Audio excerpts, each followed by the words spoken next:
یو آگاهی مهم شروع کو او دا وایو چې دا ګراني چې کومه دی ظالم حکومت راوستې ده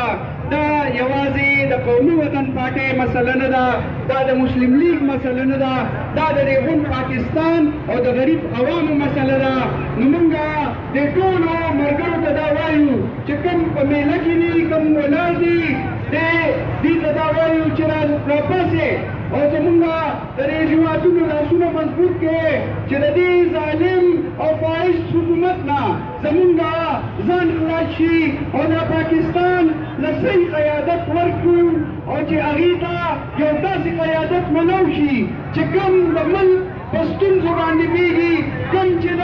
غریب عوام په مسلو باندې پوهېږي دې کې تاسو وګورئ عمران خان د غریب عوام په مسله څه پوهېږي هغه وکیلان هغه وزیران په غریبو په مسله څه پوهېږي څوک وایي الوګان په 5 روپۍ کیلو دي یعنې که دا رنګ د ما وارنو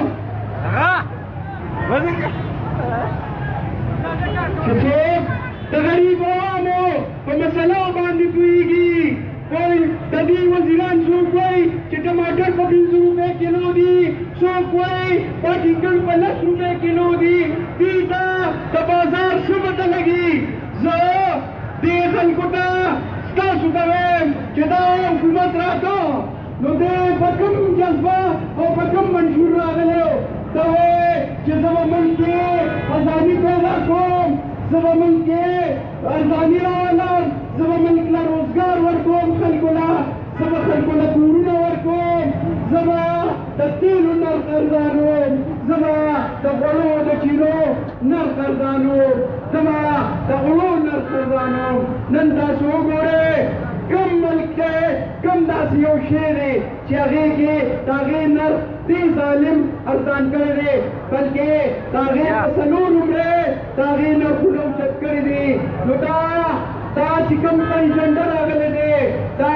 دې په دې راغلی و ته به وایې مې اونکو ولاړونګه نو دا هغه خلک نه یادول د تاسو یادولې که مونږ یادولو او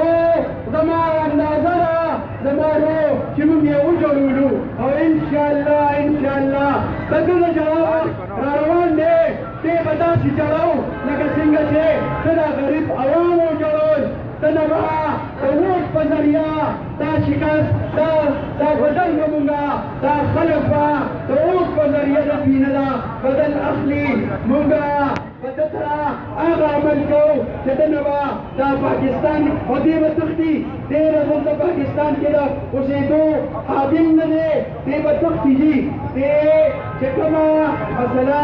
زمونږ روانه ده تاسو وګورئ یو وزیر 200 ارب روپۍ فراډ وکړ او لاړ دا د 15% د ویانې زیاتې شوې د چې کومه